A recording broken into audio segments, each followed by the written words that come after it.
Good morning dear friends, જય સ્વામિનારાયણ. આપણા ધોરણ 11 નું એકમ 6 ઉષ્માગતિશાસ્ત્ર. ગત લેક્ચરમાં એટલે કે લેક્ચર નંબર 10 માં મિત્રો આપણે હેઝનો ઉષ્મા સંકલનના નિયમનો ઉપયોગ કરી અને બોર્ન હેબર ચક્ર કે જે લેટાઇસ એન્થાલ્પીની વાત કરી અને તમામ પ્રકારની એન્થાલ્પીના ફેરફારોના પ્રકારોનો તમામ સઘન અભ્યાસ કરી 6.4 અને 6.5 નંબરના મુદ્દા પાઠ્યપુસ્તકમાંથી આપણે પૂર્ણ કર્યા છે. સારો એવો અભ્યાસ કર્યો છે અને તમે પણ અત્યારે એ અભ્યાસથી માહિતગાર હશો જ.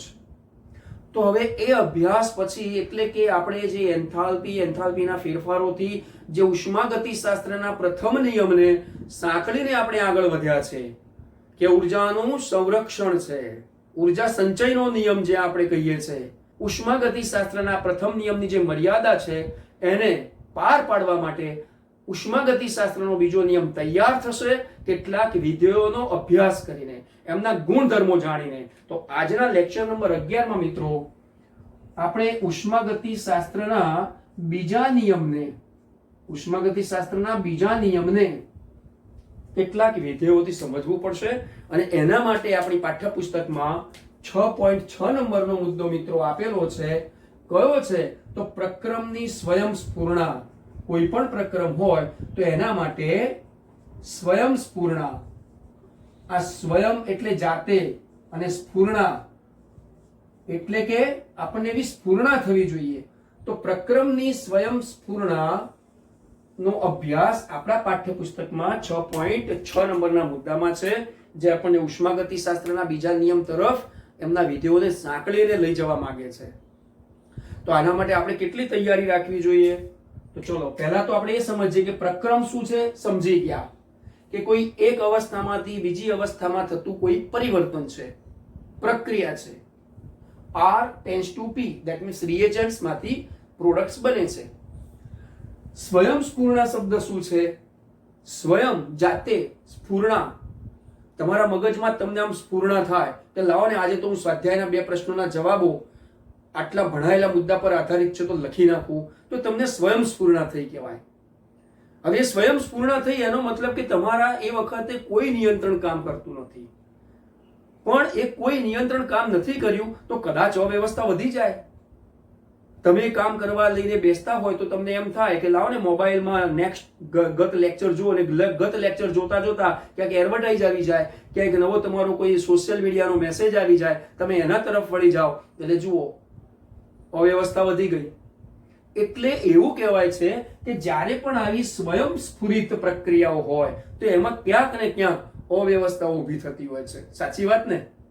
ચાલો આપણે આવા કેટલાક જે સામાન્ય શબ્દો અને સામાન્ય વિધાનોથી ઉદાહરણોથી સમજાવ્યું છે એને કેટલાક ગુણધર્મ ધરાવતા એવા વિધેયોથી સમજીશું અને આવા પ્રક્રમ માટેની સ્વયંસ્ફુરણા એટલે કે પ્રક્રમ આપમેળે થશે કે કોઈ નિયંત્રણ હેઠળ થશે એના માટે આપણે આગળ વધીશું. આપણી એક માન્ય એવી પદ્ધતિ, પ્રચલિત પદ્ધતિ, ફ્લો ચાર્ટ. શું લખીશું સૌથી પહેલા તો આમાં? તો આપણને જે 6.6 નંબરના મુદ્દામાં આપેલું છે, સૌથી પહેલા આપણે ભણવું પડશે એની અંદર એન્થાલ્પી વિશે જે અભ્યાસ કરી ગયા એ. તો એન્થાલ્પી વિશે આપણે જાણીએ છીએ મિત્રો, એટલે એનો હવે ગહન અભ્યાસ નથી કરવાનો, પરંતુ આગળ અભિગમ કેળવવાનો છે. કેવો અભિગમ? તો એવું કહેવાય છે કે શું એન્થાલ્પીનો ઘટાડો એ પ્રક્રમની સ્વયંસ્ફુરણા સૂચવે છે? તમે જોજો પાઠ્યપુસ્તકમાં આ મુદ્દાને ક્વેશ્ચન માર્ક્સમાં ભણાવેલો છે કે શું એન્થાલ્પીનો ઘટાડો એ પ્રક્રમની સ્વયંસ્ફુરણા સૂચવે છે? એનું અભિલક્ષણ કહી શકાય. અભિલક્ષણ એટલે કે તેનામાં રહેલો એક અંદરનો પેટા ગુણધર્મ કે તે એનું અભિલક્ષણ કરે છે, અભિગમ બતાવે છે. તો એન્થાલ્પી અને એનો આપણે ઘટાડો. હવે આપણે એકલા ઘટાડાની વાત નહીં કરીએ, સાથે વધારાની પણ વાત કરીશું. આપણે બધું જ પોઝિટિવ વિચારીએ છીએ અને વિચારવું જ જોઈએ, પણ કદાચ એમાં કોઈ નેગેટિવ એપ્રોચ કોઈનો આવે અથવા તો બાહ્ય પરિબળ નેગેટિવ આવે તો આપણે તૈયાર રહેવું પડે કે નકારાત્મક કોઈ વલણ આવતું હશે તો એને દૂર કરવા માટે શું. એટલે જ મિત્રો ઘટાડાની સાથે આપણે થોડી વધારાની પણ વાત કરીશું. એટલે એક એન્થાલ્પી છે, ત્યારબાદ તેની સાથે સંકળાયેલું એક નવું વિધેય આપણે અભ્યાસ કરવા જઈ રહીશું, જે આજે તમારા દિલો દિમાગ ઉપર, માનસપટ ઉપર આવશે અને તે છે એન્ટ્રોપી. મિત્રો તમે બી ગ્રુપના વિદ્યાર્થી હશો તો બાયોલોજીમાં એન્ટ્રોપી વિશે સારું અભ્યાસ કરી ગયા છો, અને કદાચ બી ગ્રુપના નથી તો કોઈ ચિંતા નથી. મેથ્સ ગ્રુપ વાળાને પણ ખબર છે કે દાખલો જાતે ગણવા બેસીએ તો આપમેળે કામ થતું હોય, ત્યાં અવ્યવસ્થા વધે. એ બસ અવ્યવસ્થાનો માપદંડ, ધેટ્સ ધ પેરામીટર્સ, એને આપણે કહીએ છીએ એન્ટ્રોપી. ક્રમવિહીનતા છે એમાં. આ ત્રીજું જે આની અંદર એક આવશે, જેને આપણે અહીંયા કહીશું સી મુદ્દામાં, બહુ જ અવ્વલ લેવલમાં છે, ઉપરના લેવલમાં છે, અને આને આપણે કહીશું એમના વૈજ્ઞાનિકના નામ પરથી ગિબ્સ ઉર્જા અને તેની પ્રક્રમની સ્વયંસ્ફૂર્તા. તો મિત્રો આપણે એ, બી અને સી નો અભ્યાસ તો થશે, સાથે સાથે આ એન્ટ્રોપીનો અભ્યાસ કરીશું ને ત્યારે આ મુદ્દાની અંદર હું એમાં એક નવો શબ્દ નાખવા માંગીશ કે જે છે નિરપેક્ષ એન્ટ્રોપી. અત્યારે બાજુમાં રાખીએ છે, પણ એ, બી, સી અને અહીંયા ડી નો એક મુદ્દો એન્ટ્રોપીની સાથે સાંકળી લઈશું જ્યારે આનો અભ્યાસ સ્ટાર્ટ કરીએ છીએ ત્યારે, કે નિરપેક્ષ એન્ટ્રોપી શું છે અને આપણને કયા નિયમ તરફ દોરી જાય છે. અત્યારે તો આપણે ઉષ્માગતિશાસ્ત્રના બીજા નિયમને શાબ્દિક રીતે, તાર્કિક રીતે, ગાણિતિક રીતે, ભૌતિક રીતે, તમામ રીતે સમજવા માટે આ 3 ગુણધર્મો ધરાવતા આવા વિધેયો અને આ વિધેયોનો અભ્યાસ કરીશું. નાઉ લેટ્સ ગેટ સ્ટાર્ટેડ. સૌથી પહેલા તો એન્થાલ્પીની આપણે મિત્રો વાત કરીએ તો એન્થાલ્પીમાં જે મેં તમને કીધું ને કે ઘટાડો કે વધારો, તો ચાલો આ એકલો ઘટાડવાની આપણે વાત નહીં કરીએ, આપણે બે વાત કરીશું. એક કે એન્થાલ્પીમાં ઘટાડાની વાત કરીએ અને પછી વધારાની વાત કરીએ. તો ઘટાડો પણ થઈ શકે, તમે કરી શકો છો, અને વધારો પણ થઈ શકે. ઓકે, હવે દાખલા તરીકે અમે એન્થાલ્પીમાં ઘટાડો ક્યારે કરવો અને પ્રક્રમ આપમેળે કરવું છે તો કઈ રીતે થાય? તો સ્વાભાવિક છે કે અત્યારે હાલ આપણા ઓરડાના તાપમાને બરફ મૂકી રાખો તો શું થશે? ઉષ્મા ગુમાવશે કે ઉષ્મા મેળવશે? ઓરડાનું તાપમાન છે, કોઈની સાપેક્ષમાં છે, કોની સાપેક્ષમાં છે? બરફની સાપેક્ષમાં ઓરડાનું તાપમાન ઊંચું હશે. તો ઉષ્માગતિશાસ્ત્રના શૂન્ય નિયમથી માંડી પ્રથમ નિયમ સુધી તો પહોંચી ગયા હતા.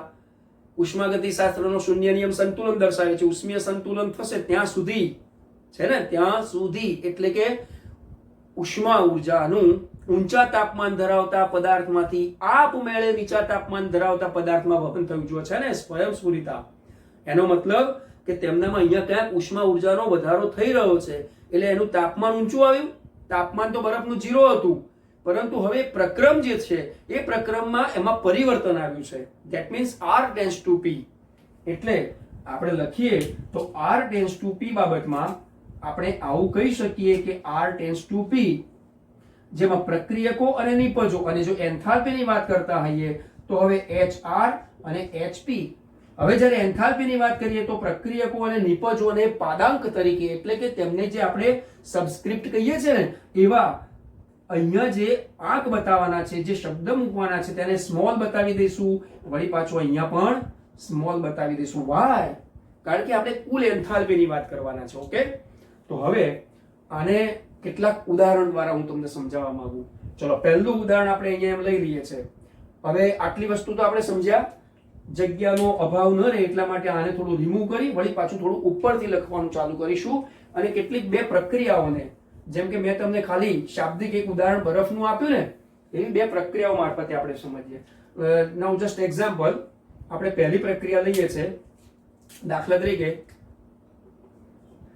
H2 gas plus 1/2 O2 gas. ચલો, તો શું બન્યું હશે કે સાહેબ પાણી. ઓકે, બની ગયું પાણી, ગેસિયસ ફોર્મ જ બન્યું હશે. હવે અત્યારે આપણે મિત્રો એન્ટ્રોપી અને ગિબ્સ ઉર્જા વિશે પછી અભ્યાસ કરીએ છીએ, એટલે એ લખેલા ભલે અહીંયા રહ્યા, પણ આપણે આખા બોર્ડનો ઉપયોગ અત્યારે માત્ર એન્થાલ્પી વિશેના અભ્યાસથી ભણીશું, અને એનો સીધો સંપર્ક આપણે એન્ટ્રોપી તરફ કરીશું. ઓકે, ચાલો, આ જે પ્રક્રિયા છે એ પ્રક્રિયામાં તેના ડેલ્ટા H નું મૂલ્ય કેટલું થાય, એટલે કે એનો એન્થાલ્પી ફેરફાર છે એ શું થશે? તો આપણે લખીએ છીએ પાઠ્યપુસ્તકના જે આપેલા કોષ્ટકોના મૂલ્યોને આધારે આપણે લખી શકીશું કે -285.8 કિલો જૂલ પર મોલ. આ એનું મૂલ્ય છે. જુઓ, માઇનસ છે, શું બતાવશે? ઉષ્મા ક્ષેપક પ્રક્રિયા છે. હવે આવી જ્યારે ઉષ્મા ક્ષેપક પ્રક્રિયાઓ છે, આનો મતલબ શું થયો કે તેને ઉષ્મા આપવાની તો જરૂર જ ના પડે. એમનામાં ઉષ્મા ઉર્જાનું શોષણ કરવાની કોઈ જરૂરિયાત જ નથી પડતી. એવું થયું ને? કેમ નહીં પડ્યું હોય? કારણ કે ઓલરેડી અત્યારે પ્રક્રિયકોની એન્થાલ્પી વધારે હશે તો જ નિપજ મળી છે ને વાળી પાછી ઉષ્મા ઉત્પન્ન થઈ છે, એટલે કે ઉષ્માનો જથ્થો છૂટો પડ્યો છે. તો તમે સમજી ગયા હશો કે આ પ્રક્રિયા આપમેળે થઈ ગયેલી છે ને? સ્વાભાવિક સ્વીકારી લીધું ને? પણ આપણે થોડુંક પાઠ્યપુસ્તકમાં જેમ આકૃતિ છે અથવા તો આલેખ છે એના દ્વારા સમજીએ. તો અહીંયા આલેખથી તમને આવું બતાવવા માંગીશ. દાખલા તરીકે આલેખમાં આપણે બે અક્ષ લઈએ ને, તો એ રીતે અહીંયા અક્ષ લઈએ છે. અહીંયા આપણે એન્થાલ્પીની વાત કરીશું અને અહીંયા આપણે પ્રક્રિયાના નિર્દેશાંક લઈશું. આ પ્રક્રિયા નિર્દેશાંક કહેવાય. નિર્દેશ કરવાતા આંક. કયા નિર્દેશ કરીશું આપણે? તો ચાલો, શું લીધું હતું? રિએજન્ટ્સ એન્ડ પ્રોડક્ટ. ધેટ મીન્સ પ્રક્રિયક થી નિપજ તરફ જાય છે. ઓકે, તો એનો મતલબ પ્રક્રિયામાં આગળ વધતી જાય છે.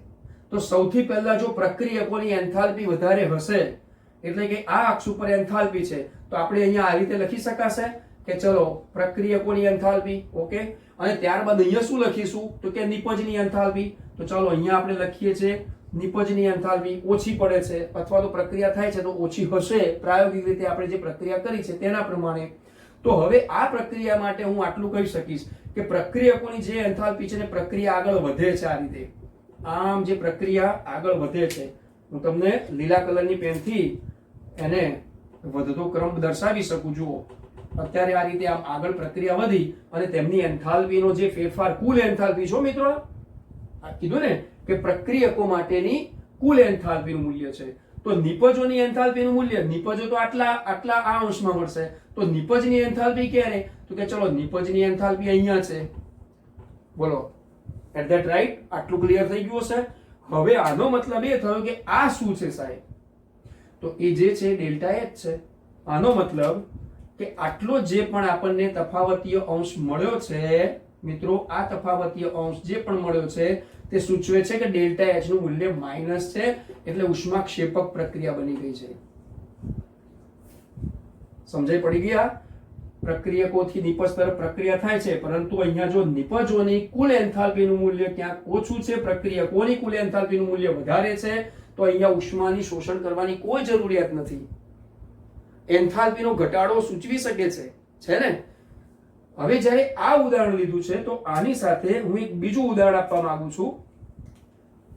હવે આને આ એકમને થોડું ખસેડી અને ભાગ પાડી દઈએ. અત્યારે આપણે મુદ્દો શું ભણીએ છીએ મિત્રો? એન્થાલ્પીનો. એટલે એવું ના સમજતા કે એન્ટ્રોપી ગિબ્સ મુક્ત ઉર્જા વિશે સાહેબ ભણાવી રહ્યા છે. આપણે એન્થાલ્પીનો અભ્યાસ પૂરો કરીને એન્ટ્રોપી તરફ જઈશું. ચલો, આ એક નંબરની વાત આપણે ભણતા હતા જેમાં આવી હતી. હવે થોડી 2 નંબરની એક એવી અલગ પ્રક્રિયાનું ઉદાહરણ આપવા માંગુ છું. નાઇટ્રોજનનો ડાયોક્સાઇડ બનાવીએ. ચાલો, આપણે પાઠ્યપુસ્તકમાં જ છે કે દાખલા તરીકે 1/2 N2 gas it gives sorry, આપણે તો પહેલા શું કરવું છે? એની સાથે પ્રક્રિયા કરવી છે. તો plus O2 gas it gives. જો હવે અહીંયા લાલ કલરથી લખ્યું છે એટલે તમને કદાચ એમ થાય, તો આપણે, હું ખરેખર બહુ 0 સેટિંગમાં માનું છું, માટે મિત્રો ધ્યાન રાખજો કે હું આ પ્રક્રિયાને પણ લાલ પેનથી જ બતાવું. ચાલો, 1/2 N2 gas plus O2 gas it gives. શું બન્યું મિત્રો? આ 1/2 N2 ગેસ એટલે એક જ નાઇટ્રોજન આવ્યો. ઓક્સિજનના બે છે એટલે બંને ઓક્સિજનના ગેસમાં આવ્યા, તો નાઇટ્રોજનનો ડાયોક્સાઇડ બન્યો. તો આ દરમિયાનના એમના પ્રાયોગિક રીતના જે પણ મૂલ્યો છે તે 33.2 કિલોજૂલ પ્રતિ મોલ આટલું મૂલ્ય દર્શાવે છે. આ પણ પાઠ્યપુસ્તકનો આપણો આધાર છે અને પ્રાયોગિક પરિણામોના મૂલ્યો છે. તમે જોઈ શકો છો કે here is this the minus value, here is this the plus value. that means ઉષ્માક્ષેપક પ્રક્રિયા છે, that means ઉષ્મા શોષક પ્રક્રિયા છે. ચાલો આગળ વધીએ. આને સમજાવવું હોય ને તો વળી પાછો આના જેવો એક આલેખ આપણે પાઠ્યપુસ્તક પ્રમાણે દોરી દઈએ. ચલો, પ્રક્રિયા નિર્દેશાંક. હવે અહીંયા હું ટૂંકમાં લખીશ પ્રક્રિયા નિર્દેશાંક. here is this is the enthalpy H. Enthalpy અવસ્થા વિધેય છે, નિરપેક્ષ મૂલ્ય માપી શકતા નથી. કેમ? તેનો આંતરિક ઉર્જા સાથે સીધો સંબંધ હતો. H is equal to U plus PV છે ને? દબાણ કદના કાર્ય સાથે સંકળાયેલા આંતરિક ઉર્જાના ફેરફારના મૂલ્યનો સરવાળો એ એન્થાલ્પી બતાવે છે. અને આંતરિક ઉર્જા અવસ્થા વિધેય માટે એન્થાલ્પી અવસ્થા વિધેય, પણ અત્યારે આપણે દર્શાવીએ છીએ એન્થાલ્પીથી. એટલા માટે તો અહીંયા તફાવત બતાવીએ છીએ. જુઓ મિત્રો કે કુલ પ્રક્રિયકોની એન્થાલ્પી, કુલ નિપજની એન્થાલ્પી. હવે આ શું દર્શાવે છે કે અહીંયા ઉષ્મા આપવી પડી છે. કેમ? કારણ કે આમની એન્થાલ્પીનું મૂલ્ય ઓછું પડ્યું, એટલે કે પ્રક્રિયકોની એન્થાલ્પીનું મૂલ્ય ઓછું રહ્યું છે. તો આ પ્રક્રિયકોની એન્થાલ્પીનું મૂલ્ય ઓછું રહ્યું કે એનો મતલબ કે અહીંયા R2P પ્રક્રિયકોથી નિપજ તરફ પ્રક્રિયા જે પણ થઈ છે મિત્રો, તો પ્રક્રિયકોથી નિપજ તરફ થતી પ્રક્રિયામાં પ્રક્રિયકોની એન્થાલ્પી ઓછી પડી છે. એનો મતલબ કે અહીંયા વધારે હતી તો ઓછું મૂલ્ય ક્યાં બતાવીએ છીએ અહીંયા? That means here is this the HR.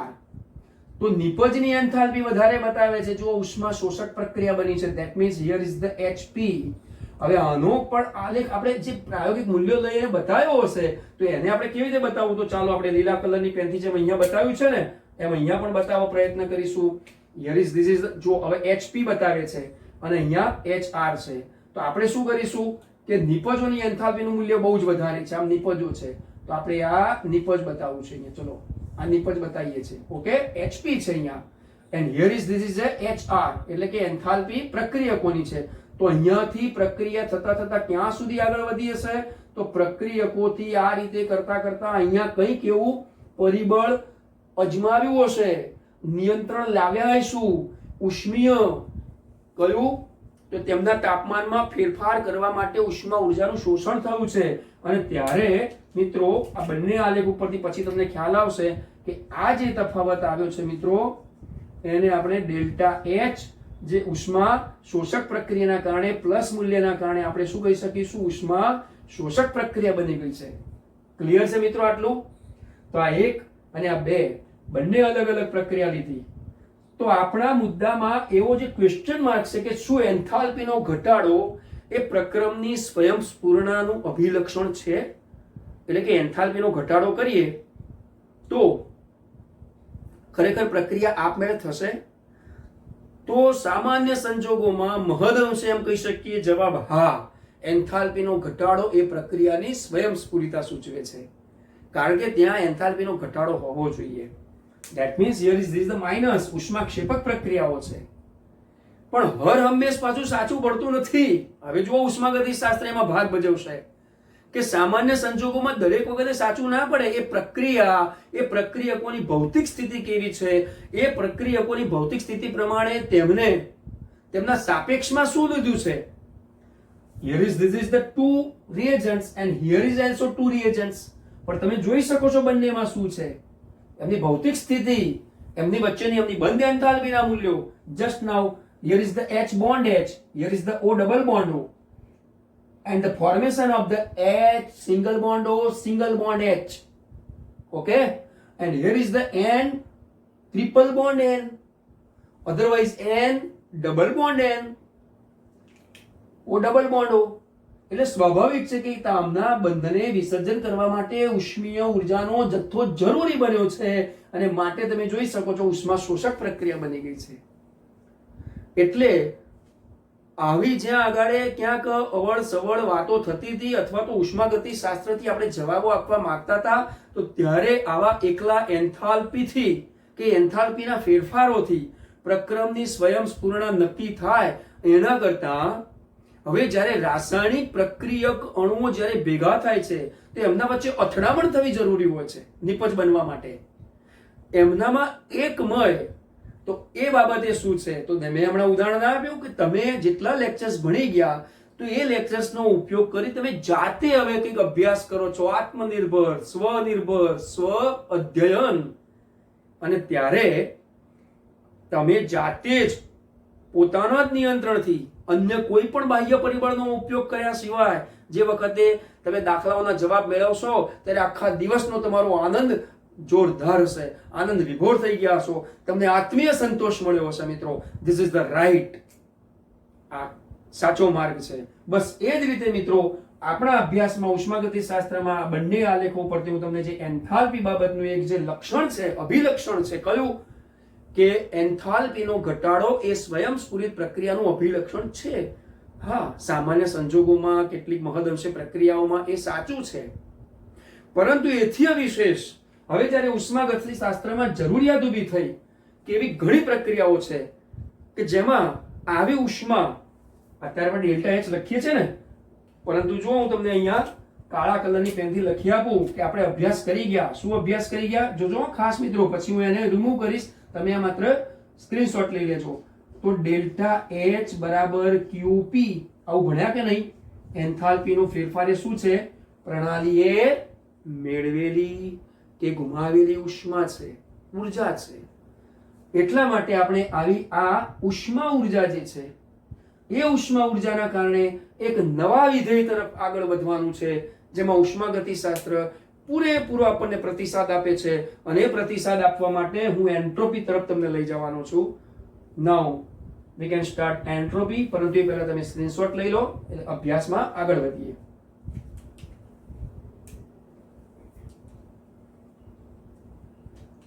Now let us started second function factors of the entropy. મિત્રો એન્ટ્રોપી તમને થશે બરાબર. જેમ કે અત્યારે એન્થાલ્પી ની બાબતે વાત કરી તો આપણે અહીંયા મૂકી શક્યા ને, શું મૂકી શક્યા અહીંયા? H કે ડેલ્ટા H, એટલે કે એન્થાલ્પી અવસ્થા વિધેય છે માટે આપણે એનો એન્થાલ્પી ફેરફાર માપી શકીએ. હવે માત્ર ને માત્ર મિત્રો આપણે કોના વિશે અભ્યાસ કરીશું? એન્ટ્રોપી વિશે. ઉષ્માગતિશાસ્ત્રના બીજા નિયમ તરફ પહોંચી રહ્યા છીએ આપણે. ટાઇટલ ક્યાંય હજુ આપણે માર્યું નથી કે ઉષ્માગતિશાસ્ત્રનો બીજો નિયમ શું કહે છે, પણ આ બધો જ અભ્યાસ પછી આપણે ઉષ્માગતિશાસ્ત્રના બીજા નિયમના વૈધાનિક સ્વરૂપમાં આવી જઈશું. હવે માત્ર આખા બોર્ડ ઉપર જે અભ્યાસ થશે કોનો થશે? એન્ટ્રોપીનો. ચલો સૌથી પહેલા તો આપણે નવું વિધેય છે તમારા અભ્યાસ માટે, તો એને પણ કંઈક સંકેત મળ્યો હશે ને. દાખલા તરીકે આને H અને ડેલ્ટા H મળેલો છે બરાબર. તો મિત્રો હું તમને એવી એક સાલમાં લઈ જાઉં કે 1824, જે અમે પણ ઓર એક્સપર્ટ એવા કેટલાય તજજ્ઞ મિત્રો પાસેથી કે યુનિવર્સિટી લેવલ્સ અથવા તો જે સઘન અભ્યાસ અથવા તો જે રેફરન્સ બુકનો અભ્યાસ કરીને તમારા સુધી પહોંચાડીએ છે. 1824માં રુડોલ્ફ ક્લોસિયસ, શું નામ આપું છું? રુડોલ્ફ ક્લોસિયસ. અને એમની માન્યતા મુજબ, તો રુડોલ્ફ ક્લોસિયસ ની માન્યતા મુજબ જ્યારે અભ્યાસ થઈ રહ્યો હતો ત્યારે જે તે સાલમાં જ એક એવા વૈજ્ઞાનિકે તેમનું પેપર વર્ક કરી, સ્ટડી કરી અને યાંત્રિકી રીતે, તમે ફિઝિક્સમાં કદાચ ભણતા હશો, હું નામ આપીશ હમણાં, તમને થશે કે હા સાહેબ, અથવા તો ભણશો કાર્નોટ, બસ એ જ. તો એવા સેડી કાર્નોટ, ગુજરાતીમાં લખીએ તો સેડી કાર્નોટ ને આભારી. અને એમણે આવા વિધેય બાબતમાં અભ્યાસનું ખરેખર એક પોતે ઓનર છે. અને એટલા માટે એમ કહી શકાય કે તેમના અભ્યાસના કારણે આ એન્ટ્રોપી જે છે એનો જે અભ્યાસ કર્યો, અને આપણા ઉષ્માગતિશાસ્ત્રમાં અત્યારે આપણે જે સ્ટાર્ટ કરી રહ્યા છે શું છે? એ એન્ટ્રોપી S. સમજાઈ ગયું મિત્રો? એટલે મે બી પોસિબલ કે તેમની માન્યતા મુજબ એક સંકેત રજૂ કરવામાં આવેલો છે, અને આવી માન્યતાથી આપણે સેડી કાર્નોટ્સ પ્રમાણે એન્ટ્રોપીને S સિમ્બોલથી ઓળખીશું. હવે આ વિધેય ખરું, આ વિધેય જે એન્ટ્રોપી કે જેમની માત્રા પર આવીએ, તો ચાલો એના માત્રા ઉપરાંત તેમની અવસ્થા, આ તમામ ઉપર આપણે વાત કરવી છે. તો સૌથી પહેલી તો એક મિત્રો તમને વાત કરી દઉં, ઉદાહરણ આપ્યું હતું બરફનું. ચલો બરફનું ફરી ઉદાહરણ આપું. ઘન અવસ્થાનો બરફ છે બરાબર. ચાલો લખતા પણ જઈએ અને સમજતા જઈએ. આપણે બરફ લીધો, ચલો આપણે અભ્યાસ અહીંયાથી જ કરીશું ને આખો. તો ચલો આપણે બરફ લઈએ છીએ. ઓકે, પદાર્થનું કયું સ્વરૂપ છે? You know very well. ચલો ઓરડાના તાપમાને મૂકીશું, શું થશે? પાણી બનશે. ઓકે, ઓરડાના તાપમાને રહેલું પાણી છે, શું વરાળ બનશે? બોલો જવાબ આપો. બનશે ના. જો આવી ગયા આની પર, પાણીમાંથી વરાળ બનવી એ તેના નીચા કે ઊંચા તાપમાન પદાર્થ કે તેમના પર્યાવરણ, એટલે કે પ્રણાલી કે તેના પર્યાવરણની સાપેક્ષમાં હોય છે મિત્રો. ખાસ ધ્યાન રાખજો મિત્રો, નીચું તાપમાન કે ઊંચું તાપમાન હોવું એ સાપેક્ષમાં અભ્યાસ થતો હોય છે. અહીંયા સાપેક્ષ છે, એટલે પાણીમાંથી હવે જ્યારે વરાળની વાત કરીશું તો શું થશે?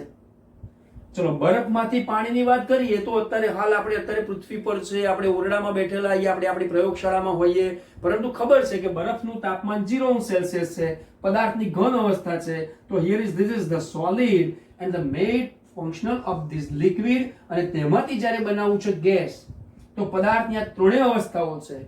આનો મતલબ આપણને અવસ્થા તરફ દોરી જાય છે. તો એ દરમિયાનમાં આ એન્ટ્રોપીની બાબતમાં શું લખી શકાય? તો ચાલો, બરફમાંથી પાણી બનવું એ તો સામાન્ય તાપમાને પણ થઈ શકે છે.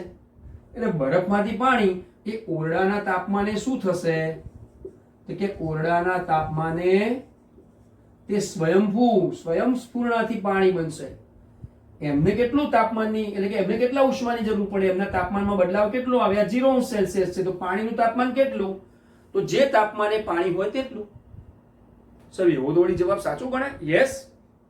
તમે રેફ્રિજરેટરમાં મૂકેલું પાણીની બોટલ હોય તો રેફ્રિજરેટર એનું પર્યાવરણ થઈ ગયું અંદરનું, તો એના તાપમાન સુધી તે પોતે સંતુલન કરશે. ઉષ્મીય ગતિશાસ્ત્રનો શૂન્ય નિયમ અને પ્રથમ નિયમ સુધી તમે ભણી ગયા. પરંતુ હવે એ ઠંડા પાણીમાંથી ગરમ પાણીમાંથી વરાળ નીકળતી જોવી છે, તો નિયંત્રણ લાવવું પડશે ઉષ્મીય ઉર્જાનું. તો આગળ ભણી ગયા ને કે ઉષ્માક્ષેપક પ્રક્રિયા કે ઉષ્મા શોષક પ્રક્રિયા, પરંતુ તે તેની પ્રણાલી અને પર્યાવરણ માટે ભૌતિક અવસ્થા શું છે, તેમના પ્રણાલી પર્યાવરણ શું છે, સાપેક્ષ શું છે, માટે આપણે આવા વિધેયની જરૂર પડી છે અને એના ગુણધર્મોનો અભ્યાસ હવે કરી રહ્યા છે. તો બરફમાંથી પાણી કે પાણીમાંથી વરાળ બનાવવા માટે હવે તમે અહીંયા લખી શકો તો શું લખી શકાય? તાપમાનમાં ઘટાડો થાય? બોલો, થાય કે ના? વધારો થાય. બરફમાં તાપમાનમાં વધારો થવાથી પાણી બને, તો પાણીમાંથી વરાળ બનાવવા માટે પણ શું થશે? અહીંયા તાપમાનમાં વધારો થશે. તો તાપમાનમાં વધારો કરવો, આનો મતલબ શું થયો? કે તમે ઉષ્મા ઉર્જાનો વધારો કરો છો, છે ને? અને આગળ શું ભણી ગયા કે એન્થાલ્પીનો ઘટાડો એ પ્રક્રિયાની સ્વયંસ્ફૂર્ણ તરફ લઈ જાય છે મહદઅંશે.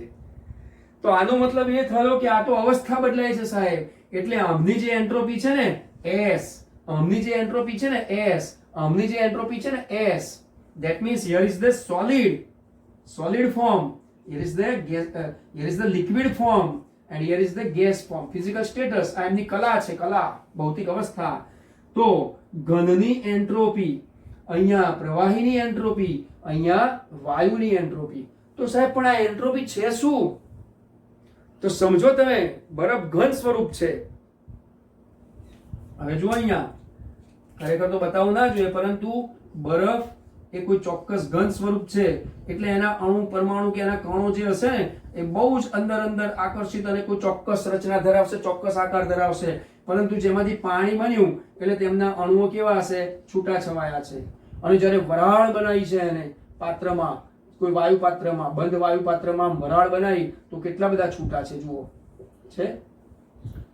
આનો મતલબ કે ઘન કરતા પ્રવાહી કે પ્રવાહી કરતા વાયુના અણુઓ વેરવિખેર છે, અવ્યવસ્થા વધી જશે મિત્રો. એટલે અવ્યવસ્થાનો માપદંડ છે. એટલે સૌથી પહેલું મેં કીધું કે ક્રમવિહીનતા, એટલે અવ્યવસ્થાનો માપદંડ. This is the parameter of entropy. Entropy એ અવ્યવસ્થાનો માપદંડ છે, ક્રમવિહીનતા છે. એટલે ઘન કરતા પ્રવાહી કે પ્રવાહી કરતા વાયુ વધુ અવ્યવસ્થા કરી શકે છે, તાકાતવર છે. પરંતુ તેમના તાપમાનમાં શું ફેરફાર થયો તમે સમજી શક્યા ને? હવે મિત્રો તાપમાન, પણ તાપમાન તો શું છે? T. જ્યારે ઉષ્મા શું છે? Q. તો તાપમાન શું છે? ઉષ્મા ઉર્જાનો સ્તર. અને એ મેળવીને કે ગુમાવીને પદાર્થની ભૌતિક અવસ્થામાં ફેરફાર થતો હોય છે. સમજી ગયા મિત્રો? એટલે આનો મતલબ એ થયો કે આ પ્રારંભિક અવસ્થા છે, આ એના માટે અંતિમ અવસ્થા.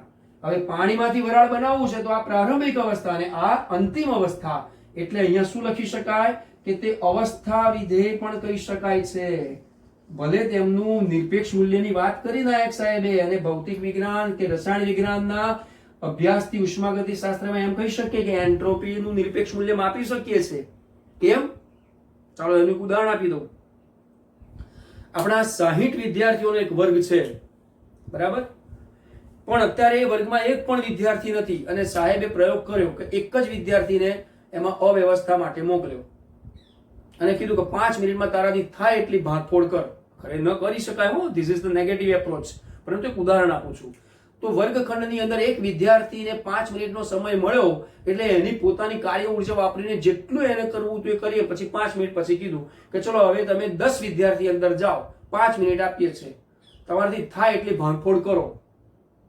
મિત્રો, પ્રક્રિયા કરવી એટલે ભાંગફોડ, હા, પરંતુ એમાંથી કંઈક સંઘાત થઈ કંઈ નવું નીપજે.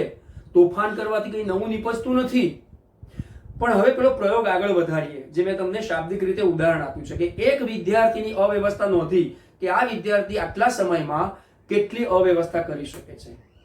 હવે સમય કેટલા સમયમાં એ આપણા ઉષ્માગતિશાસ્ત્રની મર્યાદા છે. તો દાખલા તરીકે એક વિદ્યાર્થી દ્વારા થયેલી અવ્યવસ્થા અને 10 વિદ્યાર્થી દ્વારા થયેલી અવ્યવસ્થા, બોલો નોંધી શકાય કે ના નોંધી શકાય? સમજાય છે મિત્રો? તો એક વિદ્યાર્થી દ્વારા થયેલી અવ્યવસ્થા સામે તમે જો પર્યાવરણને નોંધી શકો તો તરત ખબર પડી જાય કે આ કોઈ એકલાનું કામ નથી, આમાં આખા જૂથનું કામ છે. એટલે ક્યારેક અવ્યવસ્થાને નોંધ્યા પછી કહી શકીએ છીએ, એનો મતલબ અવ્યવસ્થા માપી શક્યા અને અવ્યવસ્થાને પ્રારંભિક અવસ્થા કરતા અંતિમ અવસ્થામાં કંઈક આવું બદલાવ છે તો અવસ્થા ઉપર પણ આધારિત છે. માટે અહીંયા નાયક સાહેબે લખ્યું કે એન્ટ્રોપી એસ અવ્યવસ્થાનો માપદંડ, અવ્યવસ્થા એ પોતે એન્ટ્રોપી એ પોતે અવસ્થા વિધેય છે. જોજો મિત્રો, અહીંયા અવ્યવસ્થા અને અવસ્થા એમાં કોઈ તમને ફેરફાર નથી જાય. તો અવ્યવસ્થા વારે વારે બોલીએ એના કરતા સીધો શબ્દ આપણા ઉષ્માગતિશાસ્ત્રનો કેમિસ્ટ્રીથી શું બોલવાનું, વૈજ્ઞાનિક દ્રષ્ટિકોણથી એન્ટ્રોપી. તો એન્ટ્રોપી કેવું વિધેય છે? તો કે અવસ્થા વિધેય છે. કેમ? કારણ કે તે સીધું જ એન્થાલ્પી એટલે કે મેળવાતી ઉષ્મા ઉર્જા સાથે સંકળાયેલું છે. જેમ તાપમાનમાં વધારો થયો તેમ તેમની એન્ટ્રોપીમાં વધારો થયો છે, એન્ટ્રોપીમાં. પરંતુ જ્યારે આપણે ડેલ્ટા એસ ની વાત કરીશું પ્રારંભથી અંતિમ સુધીમાં, તો ડેલ્ટા એસ નું મૂલ્ય સાહેબ આપણે શું કહી શકીએ? હવે મૂળ મુદ્દા ઉપર કે એન્ટ્રોપીનો ફેરફાર છે એના માટે આપણે શું કહી શકાય? તો ચાલો આપણે જઈએ આગળ. એના પહેલા હું આ જે ઉદાહરણ આપ્યું છે એમાંથી પૂર્ણ કરવા માંગુ. ચાલો, બરફમાંથી પાણી આપમેળે બની શકે છે ઓરડાના તાપમાને. સાંભળજો બરાબર, કારણ તરીકે પૂછાતું હોય છે વૈજ્ઞાનિક કે ઓરડાના તાપમાને બરફમાંથી પાણી આપમેળે બની શકે છે, પરંતુ એ જ તાપમાને રાખેલું પાણી આપમેળે બરફ બની શકતું નથી. બોલો શા માટે? તો ઉષ્મીય સંતુલનનો નિયમ અને ઉષ્માગતિશાસ્ત્રનો પ્રથમ નિયમ છે. પણ આપમેળેની જ્યારે વાત આવે ને ત્યારે ઉષ્માગતિશાસ્ત્રના પ્રથમ નિયમની મર્યાદા ઊભી થઈ ગઈ અને એને પાર પાડવા માટે અત્યારે આપણે આ અભ્યાસ કરી રહ્યા છીએ. એટલે મિત્રો, હવે એ એન્ટ્રોપીના ફેરફારને નોંધવો પડે આપણે. કોને? એન્ટ્રોપીના ફેરફારને. તો આ એન્ટ્રોપીનો ફેરફાર નોંધવો હોય તો આપણી પાસે શું છે? પ્રયોગ કોની પર થાય? પ્રણાલી પર થાય. ક્યાં છે પ્રણાલી? સાહેબ વિશ્વમાં છે. તો વિશ્વના કેટલા ભાગ? 2 ભાગ, પ્રણાલી અને પર્યાવરણ. તો નાઉ સ્ટાર્ટ. હવે આપણે થોડા ભૂતકાળના એવા મુદ્દાઓનો ઉપયોગ કરી અને આગળ ડેલ્ટા એસ ની વાત કરીશું. જો મિત્રો, ડેલ્ટા એસ સમગ્ર વિશ્વ. તો વિશ્વમાં કોણ સંકળાયેલું છે? તો કે ચાલો એન્ટ્રોપીનો પણ ફેરફાર લઈ લેવાનો. કોના માટે? તો કે પ્રણાલી માટે. Here is the system delta S. અને તેની સાથે પ્રણાલી સાથે બીજું શું સંકળાયેલું છે? પ્રણાલી વત્તા પર્યાવરણ. તો ચલો પર્યાવરણની પણ આપણે એન્ટ્રોપીનો ફેરફાર નોંધી લો. બોલો, આટલું તો ખબર પડે કે ના પડે? સ્વાભાવિક વસ્તુ છે ને આ. ડેલ્ટા એસ વિશ્વ બરાબર ડેલ્ટા એસ પ્રણાલી વત્તા ડેલ્ટા એસ પર્યાવરણ છે ને. પણ સાહેબ આ ડેલ્ટા એસ પ્રણાલી આપણે નોંધીશું કઈ રીતે? પુરોગામી દિશામાં જે પ્રક્રમ આપમેળે શક્ય બન્યું, બરફમાંથી પાણી આપમેળે શક્ય બન્યું, પણ પાણીમાંથી બરફ આ જ તાપમાને, જો સાપેક્ષ કહું છું, નીચું કે ઊંચું તાપમાન એકબીજાની સાપેક્ષમાં છે. ફરી એકવાર વિધાન બોલું. બરફમાંથી પાણી જે તાપમાને આપમેળે બની શકે છે, ઓરડાના તાપમાને બરફમાંથી પાણી આપમેળે બની શક્યું, પરંતુ એ જ તાપમાને પાણીમાંથી બરફ આપમેળે બની શક્યો નહીં. એનો મતલબ કે નિયંત્રણ લાવવું પડ્યું. એટલે તે અવસ્થા વિધેયના કારણે સૌથી પહેલા આપણે ડેલ્ટા એસ શોધવો પડે. અને આ ડેલ્ટા એસ પ્રતિવર્તી રીતે કેવો? પુરોગામી અને પ્રતિગામી. આનો મતલબ એ થયો કે જે પણ સ્વયંસ્ફુરિતા છે એને કોઈ બાહ્ય પરિબળ સિવાય નોંધવું જરૂરી છે. એટલે કે જ્યારે એન્ટ્રોપીમાં વધારો થયો છે, એટલે કે કોઈ પણ બાહ્ય પરિબળ સિવાય, તે પુરોગામી દિશાની પ્રક્રિયા સ્વયંસ્ફુરિત છે. પરંતુ એની પ્રતિગામી દિશાની પ્રક્રિયા કોઈ બાહ્ય પરિબળ સિવાય શક્ય બનતી નથી. નિયંત્રણ આવશે એટલે જેની પુરોગામી પ્રક્રિયા આપમેળે છે એની પ્રતિગામી પ્રક્રિયા નિયંત્રણ હેઠળ થતી હોય છે. અને માટે આવા રિવર્સેબલ માટે આપણે આ સ્વીકારવું રહ્યું કે તે તાપમાનના ડેલ્ટા એસ ની વાત કરું છું મિત્રો, એ તાપમાનના વ્યસ્ત પ્રમાણમાં રહેલું છે. here is this mathematically point and the experimental base provide and the prove.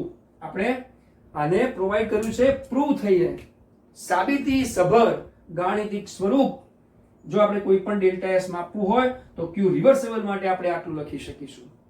અને જોજો મિત્રો પાછું એન્થાલ્પી, પછી અમે એમના ઉષ્મા મેળવાતા મૂલ્યો, આની જો આપણે વાત કરીએ તો ડેલ્ટા એસ અને તાપમાન, એના માટે પાછું એક નવું વિધેય આપણી પાસે છે વૈજ્ઞાનિકના દ્રષ્ટિકોણથી. વૈજ્ઞાનિક ગિબ્સ નામના વૈજ્ઞાનિક. પછી આપણે અભ્યાસ કરીએ. હવે આ અભ્યાસને આપણે આગળ વધારીએ તે પહેલા આટલાનો સ્ક્રીનશોટ લઈ લો અને પછી આપણે એમાં થોડું વધારે આગળ વધીશું. સ્ક્રીનશોટ લઈ શકો છો.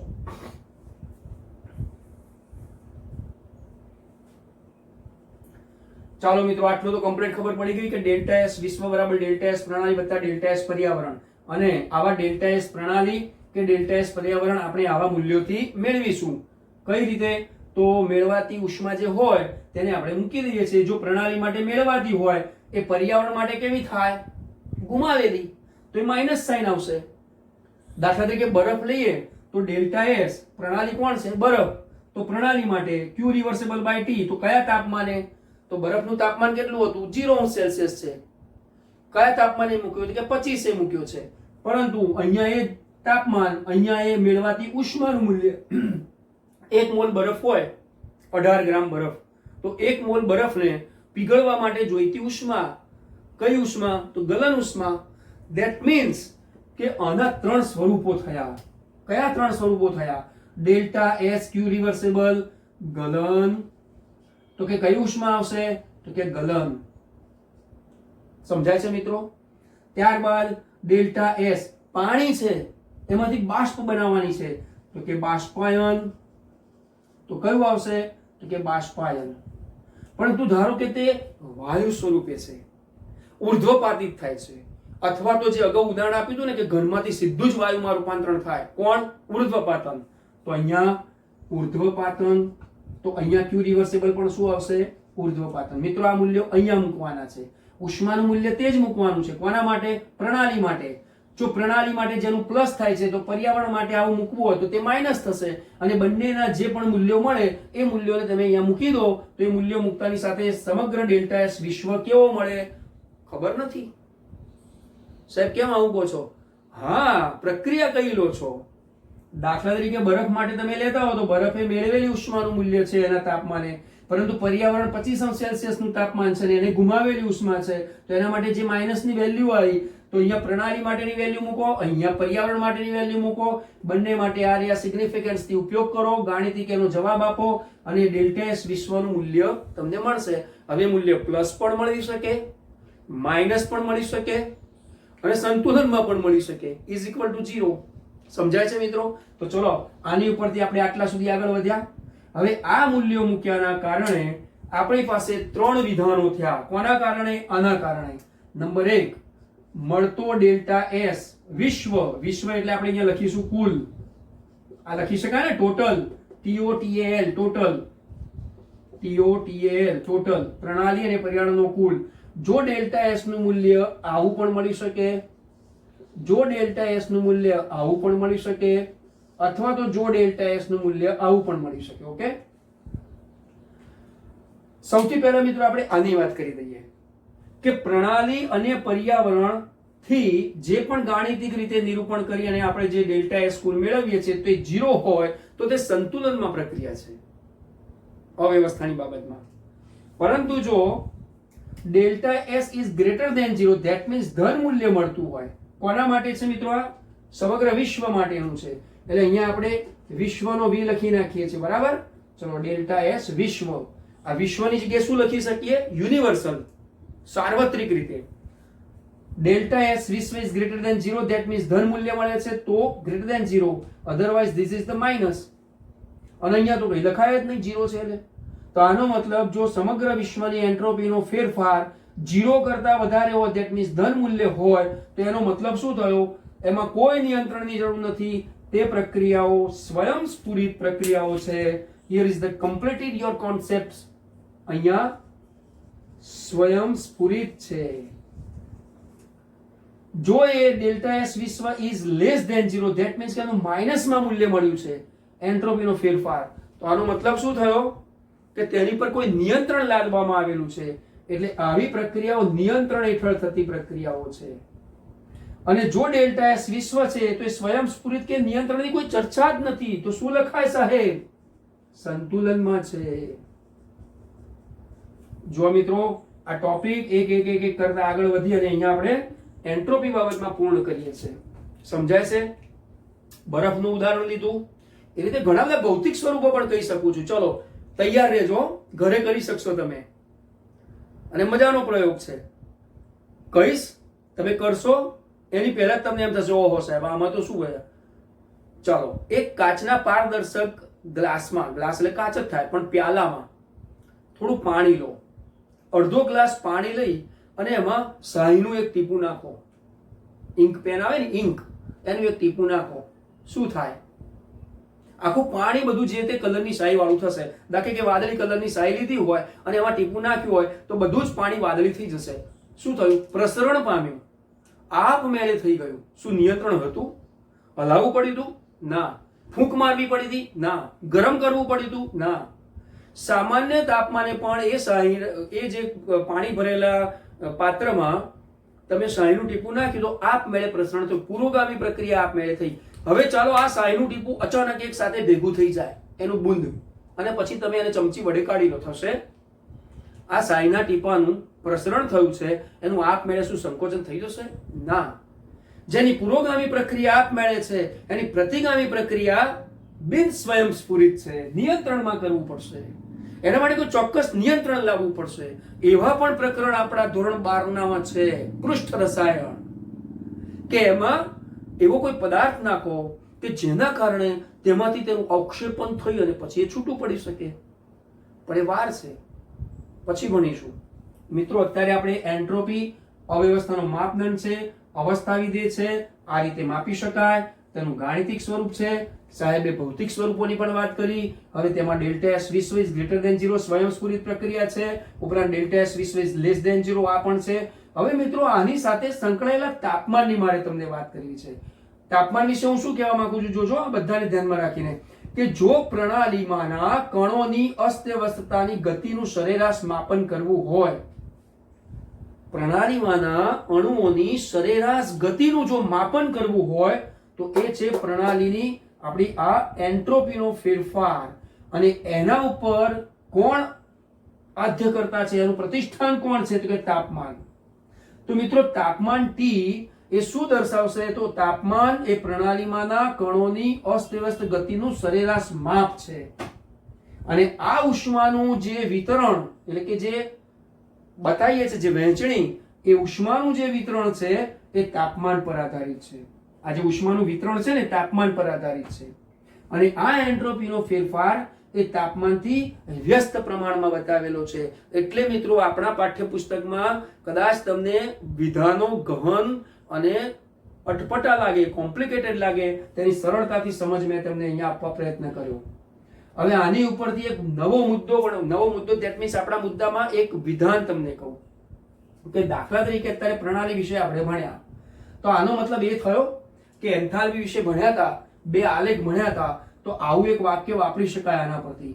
નંબર 1 શું? તો કે ઊંચા તાપમાને રહેલી પ્રણાલી કરતા, જોજો પર્યાવરણ, ઊંચું તાપમાન અને પેલો બરફ, ઊંચા તાપમાને રહેલી પ્રણાલી કરતા તેનાથી જો નીચા તાપમાને રહેલી પ્રણાલી હશે તો તેમાં અસ્તવ્યસ્તતા ઓછી હશે, એવું કહી શકાય.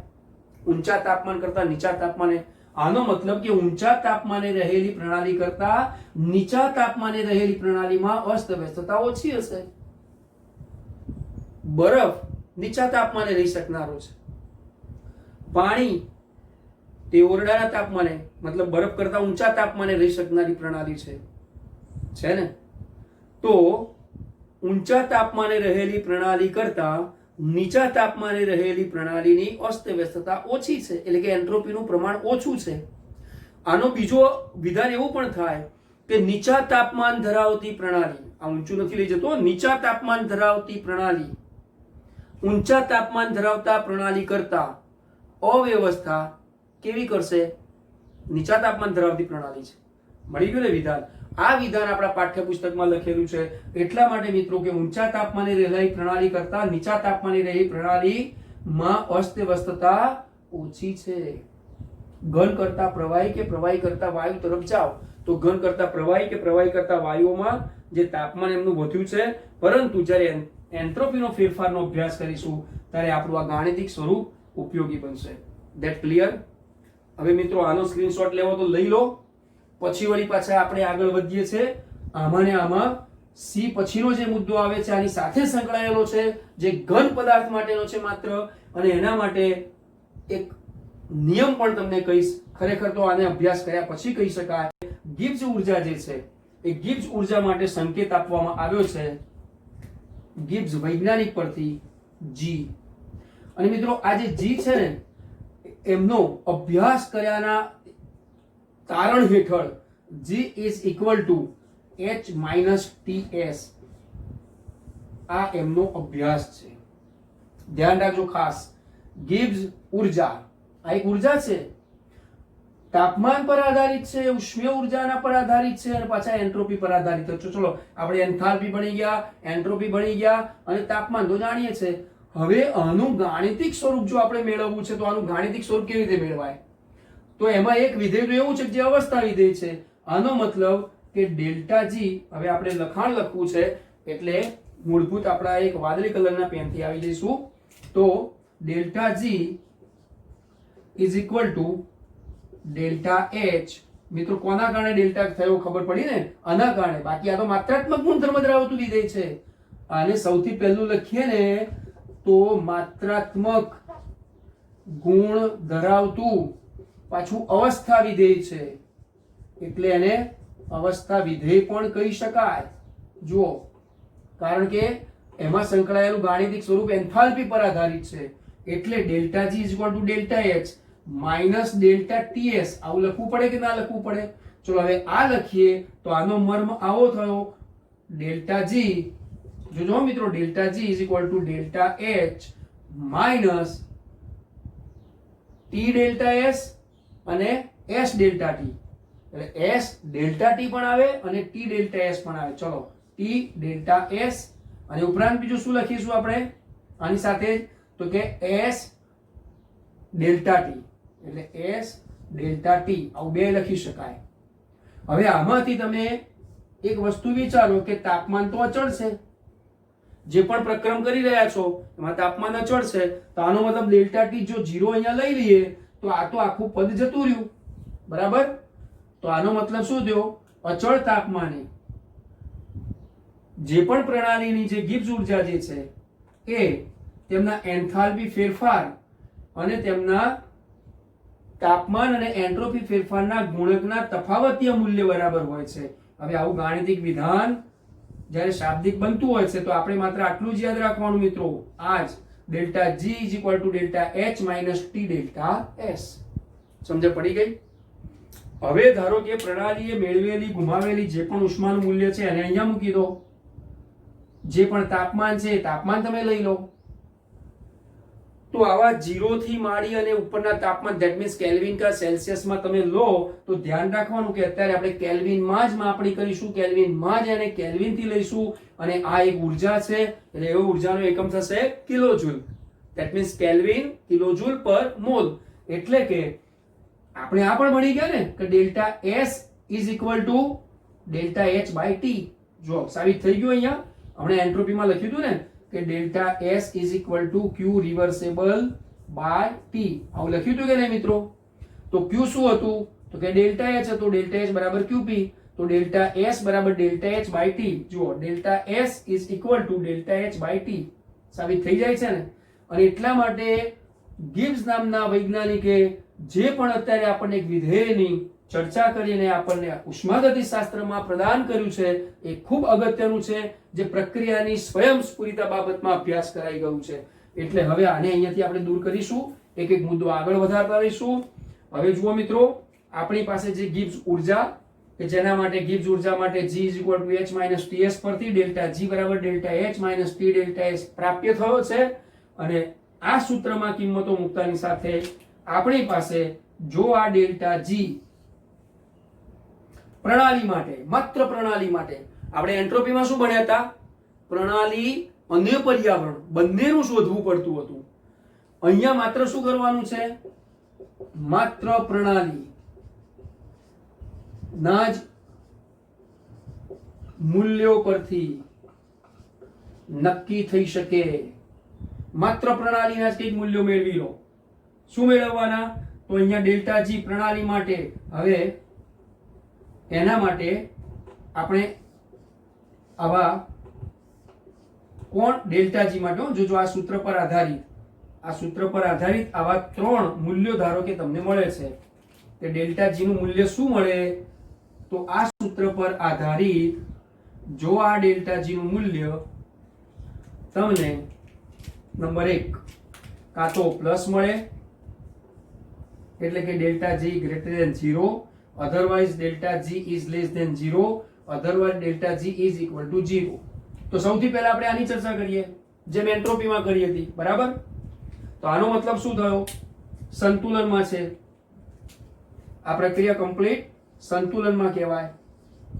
અને સંતુલનમાં કહેવાય તો આપણે તેમના સંતુલન સ્થપાય ત્યારે શું ઉદ્ભવે? સંતુલન અચળાંક. આ સંતુલન અચળાંક ઉદ્ભવે તો એની ચર્ચા અત્યારે આપણે કરવી નથી. એની ચર્ચા ક્યાં થશે? તો એની ચર્ચા થશે 6.6 પછીના 6.7 મુદ્દામાં. નેક્સ્ટ લેક્ચરમાં આપણે અભ્યાસ કરીશું. તો ચલો આની વાત અહીંયા આપણે ખતમ કરીએ છીએ. હવે અહીંયા આવીએ છીએ આ બંને મૂલ્યોમાં. તો જુઓ મિત્રો, માત્ર પ્રણાલી માટેની છે, માત્ર પ્રણાલી માટેની. એટલે અહીંયા આપણે આવું લખી શકીએ કે મુક્ત ઉર્જાનો ફેરફાર 0 કરતા વધારે છે. આનો મતલબ શું થયો? મુક્ત ઉર્જા વધી છે. અને જ્યારે પણ મુક્ત ઉર્જા વધી છે તો એનો મતલબ એન્ટ્રોપીનો ફેરફાર કેવો થયો હશે? ડેલ્ટા S નું મૂલ્ય કેવું થયું હશે? એનાથી વિરુદ્ધ. કારણ કે જુઓ ગાણિતિક રીતે, તો આનો મતલબ એ થયો therefore delta S is less than 0. એટલે આ પ્રક્રમ કેવું? તો આની અંદર શું થયું? Delta S is greater than 0 જો છે ને આ ગાણિતિક સ્વરૂપ ઉપરથી. એટલે જો ડેલ્ટા G નું મૂલ્ય પ્રણાલી માટે, ખાસ ધ્યાન રાખજો, પ્રણાલી માટે, અને આ વિશ્વ માટેનું છે, અહીંયા વિશ્વનો V અને અહીંયા હું લખીશ પ્રણાલી માટેનો G, માત્ર પ્રણાલી માટેનું છે. એટલે હવે શું અર્થ થશે મિત્રો આનો? કે જો ડેલ્ટા S વિશ્વ જ્યાં આગળ 0 કરતા ઓછા મૂલ્યો, ધેટ મીન્સ માઇનસમાં મૂલ્યો છે, અહીંયા એના પ્લસમાં મૂલ્યો છે, માટે આના માટે શું કીધું હતું? તો એનો મતલબ અહીંયા એ વિધાન ઉપયોગમાં આવે. કયું? કે બિન સ્વયંસ્ફુરિત. એટલે કે આ પ્રક્રિયાઓ જે છે કેવી છે? નિયંત્રણમાં થાય છે.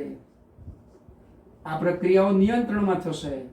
એનો મતલબ અહીંયા શું થયું? Minus value. આના કારણે અહીં શું થયું? Plus value. કેવું થશે? તો કે સ્વયંસ્ફુરિત. એટલે મિત્રો જુઓ, આપણો જે મુદ્દો છે સચવાઈ ગયો કે જ્યારે પણ વિશ્વની એન્ટ્રોપીનું મૂલ્ય ધન મળે છે ત્યારે પ્રણાલીની એન્ટ્રોપીનું મૂલ્ય ઋણ મળે છે. સમજ્યા મિત્રો?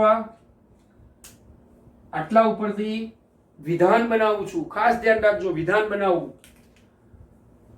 પ્રણાલી ડેલ્ટા G એટલે કે પ્રણાલીની મુક્ત ઉર્જાનો ફેરફાર, અહીંયા વિશ્વની એન્ટ્રોપીનો ફેરફાર, એટલે કે આપમેળે થતા પ્રક્રમમાં, ખાસ ધ્યાન રાખજો મિત્રો, આપમેળે થતા પ્રક્રમમાં વિશ્વની એન્ટ્રોપી વધે છે અને પ્રણાલીની મુક્ત ઉર્જા ઘટે છે. સમજી ગયા મિત્રો? આપમેળે થતા પ્રક્રમમાં એટલે કે સ્વયંસ્ફુરિત પ્રક્રમમાં વિશ્વની એન્ટ્રોપી વધે છે અને પ્રણાલીની મુક્ત ઉર્જા ઘટે છે. બસ ઉષ્માગતિશાસ્ત્રનો બીજો નિયમ. At that clear? આની પરથી ઉષ્માગતિશાસ્ત્રનો બીજો નિયમનું વિધાન આવ્યું. લખવો તો લખી રાખજો મિત્રો. બોલું છું, સ્વયં સ્ફુરિત થતા પ્રક્રમમાં વિશ્વની એન્ટ્રોપી એટલે કે કુલ એન્ટ્રોપીનું મૂલ્ય વધે છે. નંબર 2, સ્વયં સ્ફુરિત થતા પ્રક્રમમાં પ્રણાલીની મુક્ત ઉર્જાનું મૂલ્ય ઘટે છે. થઈ ગયા 2 વિધાન. તો ઉષ્માગતિશાસ્ત્રનો બીજો નિયમ એ પ્રક્રમની દિશા દર્શાવે છે. એટલે જરા આનો સ્ક્રીનશોટ તમે પાડો, એટલે પછી આની પરથી હું તમને વિધાનો લખી આપું ને તો ખ્યાલ આવે. ચાલો આનો સ્ક્રીનશોટ લઈ લો.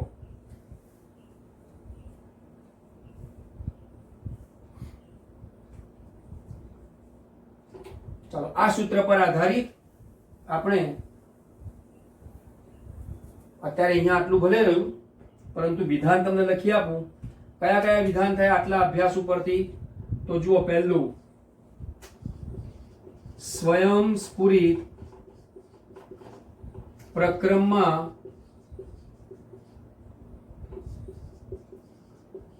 વિશ્વની એન્ટ્રોપી નું મૂલ્ય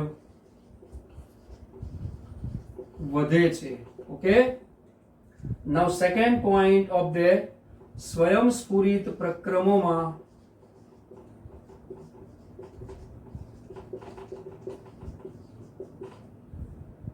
પ્રણાલીની મુક્ત ઉર્જા અથવા તો ગિબ્સ ઉર્જા, આને શું કહીશું આપણે? ગિબ્સ ઉર્જા, જે મુક્ત થતી ઉર્જા છે. એટલે અહીંયા મુક્ત લખ્યું સાહેબે, પણ એ ગિબ્સ નામના વૈજ્ઞાનિકે દર્શાવેલું છે, જેનું નામ છે મુક્ત ઉર્જા. There is a free energy એમાં રહેલી. તો સ્વયંસ્ફુરિત પ્રક્રમમાં પ્રણાલીની ગિબ્સ ઉર્જા અથવા તો ગિબ્સ મુક્ત ઉર્જા નું મૂલ્ય ઘટે છે. ઇન શોર્ટ, આવું પણ કહી શકાય, આપમેળે થતા પ્રક્રમમાં વિશ્વની એન્ટ્રોપી વધે છે અને પ્રણાલીની મુક્ત ઉર્જા ઘટે છે. શું થયું? આ ઉષ્માગતિશાસ્ત્રનો બીજો નિયમ. એટલે અહીંયા આપણે એમ લખી શકીએ કે પ્રક્રમની સ્વયંસ્ફૂર્ણા ઉપરથી આપણે ઉષ્માગતિશાસ્ત્રનો બીજો નિયમ નો અભ્યાસ કર્યો. ઓકે, આનો પણ સ્ક્રીનશોટ લેવો તો લઈ શકો છો, લઈ લો મિત્રો.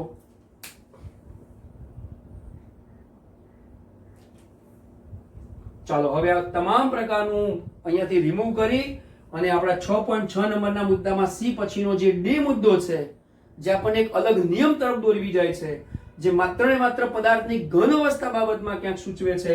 ચાલો આ બોર્ડને રિમૂવ કરતાની સાથે હવે આપણે એક અલગ નિયમ તરફ જઈશું. ઉપરાંત આ તમામ પ્રકારના અભ્યાસનો એક નિચોડ કે જે ઉષ્માગતિશાસ્ત્રમાં અભ્યાસનો પણ અંત લાવવા પ્રયત્ન કરશે, અને એ છે મિત્રો ડી. શું છે ડી? તો કે નિરપેક્ષ એન્ટ્રોપી.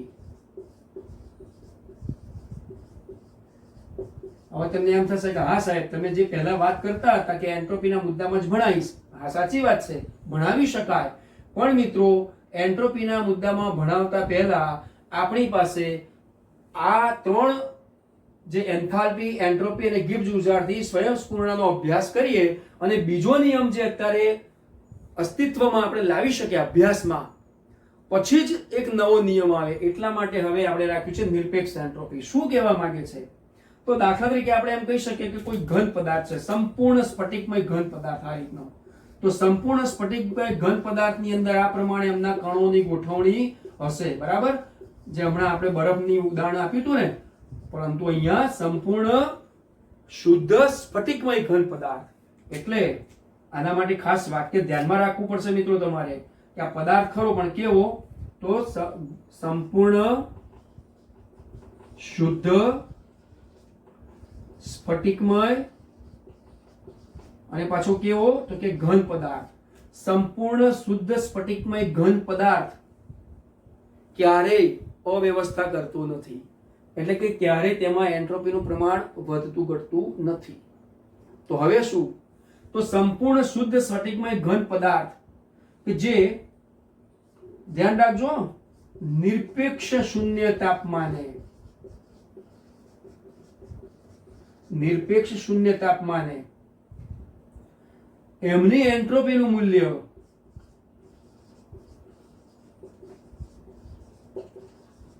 0 હોય છે ને? અને એટલા માટે આ એન્ટ્રોપીને આપણે શું કહીશું તો કે નિરપેક્ષ શૂન્ય તાપમાને કોઈ પણ સંપૂર્ણ શુદ્ધ સ્ફટિકમય ઘન પદાર્થ અવ્યવસ્થા કરતું નથી, એટલે કે તેમની એન્ટ્રોપીનું મૂલ્ય શૂન્ય હોય છે અને માટે તેને આ નિરપેક્ષ શૂન્ય તાપમાનને કારણે આ એન્ટ્રોપીનું મૂલ્ય શૂન્ય હોવાને કારણે આપણે નિરપેક્ષ એન્ટ્રોપી કહીએ છીએ. તો આનો મતલબ એ થયો કે આ કોઈ નવો નિયમ બતાવે છે જે માત્ર ઘન પદાર્થને લાગુ પડે છે. હા, આની મર્યાદા છે, આ અભ્યાસના મુદ્દાની મર્યાદા છે. કઈ? તો એક તો કે દ્રાવણ અને બીજું છે શીત પ્રવાહી. શીત એટલે ઠંડા પ્રવાહી, અતિ શીત પ્રવાહી, સુપર કુલ્ડ લિક્વિડ. આ બંને માટે આ વિધાન ખોટું પડશે, કારણ કે દ્રાવણ અવસ્થા અને અતિ શીત પ્રવાહી માટે તેમના એન્ટ્રોપીના મૂલ્ય એવા જરૂરી નથી કે શૂન્ય થાય. એ 0 થી 25 ની આસપાસ થઈ શકે. આ 0 જે લખીએ છે ને એ મિત્રો 0 સેલ્સિયસ 273 કેલ્વિન, પણ જો એનામાં બદલાવ આવે તો 298 સુધી થઈ શકે. ઓરડાનું તાપમાન, પ્રમાણિત તાપમાન જે આપણે 25 સેલ્સિયસ એટલે કે 298 કેલ્વિન લઈએ છીએ. તો અહીંયા આપણે શું નિર્દેશ કર્યો કે નિરપેક્ષ શૂન્ય તાપમાને કોઈ પણ સંપૂર્ણ શુદ્ધ સ્ફટિકમય ઘન પદાર્થની એન્ટ્રોપીનું મૂલ્ય શૂન્ય હોય છે, એટલે કે તેમાં કોઈ અવ્યવસ્થા થતી નથી. પણ જો તાપમાન એના કરતા ઊંચું લઈ જવામાં આવે તો જુઓ, તાપમાનનો વધારો એ પદાર્થની ભૌતિક અવસ્થા બદલે છે, એન્ટ્રોપીમાં વધારો થાય છે. પણ આ મુદ્દાને ભેગા કરતાની સાથે એ નિરપેક્ષ એન્ટ્રોપી જે સૂચવે છે તે મિત્રો ઉષ્માગતિશાસ્ત્રનો ત્રીજો નિયમ સૂચવે છે. ઉષ્માગતિશાસ્ત્રનો ત્રીજો નિયમ. એટલે ઉષ્માગતિશાસ્ત્ર સઘન અહીંયા પૂર્ણ કરીએ છીએ નિયમો દ્વારા, નહીં કે આખું પ્રકરણ. તો મિત્રો ઉષ્માગતિશાસ્ત્રનો ત્રીજો નિયમ શું દર્શાવે છે? નિરપેક્ષ એન્ટ્રોપી. કઈ રીતે? તો નિરપેક્ષ શૂન્ય તાપમાને સંપૂર્ણ શુદ્ધ સ્ફટિકમય ઘન પદાર્થની એન્ટ્રોપીનું મૂલ્ય શૂન્ય હોય છે, એટલે કે તેમાં કોઈ અસ્તવ્યસ્તતા થતી નથી. At that clear? તો મિત્રો આજના આ લેક્ચર નંબર 11 માં આપણે 6.6 નંબરના મુદ્દાને પ્રક્રમ માટેની સ્વયંસ્ફુરિતા હતી તેની સાથે ઉષ્માગતિશાસ્ત્રના બીજા નિયમના વિધાનોનો અભ્યાસ કર્યો. ઉપરાંત આ ત્રણેય પણ એટલે કે એન્થાલ્પી, એન્ટ્રોપી અને ગિબ્સ ઉર્જાના અભ્યાસથી આપણે નિરપેક્ષ એન્ટ્રોપી સુધી લઈ આવ્યા. અને એ નિરપેક્ષ એન્ટ્રોપી શું સૂચન કરે છે તો કે ઉષ્માગતિશાસ્ત્રનો ત્રીજો નિયમનો એક નિર્દેશાંક કરે છે, એક નિર્દેશ કરે છે. તો મિત્રો હવે તમને યાદ છે કે ગિબ્સ મુક્ત ઉર્જા માટે ડેલ્ટા G બરાબર 0 લખ્યું હતું એટલે શું છે? સંતુલન. ડેલ્ટા S બરાબર 0 લખ્યું હતું એ શું બતાવે છે? સંતુલન. તો મિત્રો સંતુલનની પ્રક્રિયાની અંદર આપણે આગળ વધવું હોય તો શું થઈ શકે? કારણ કે એમાં તો સંતુલન અચળાંક ઉદ્ભવ્યો હોય. એક્ઝેક્ટલી.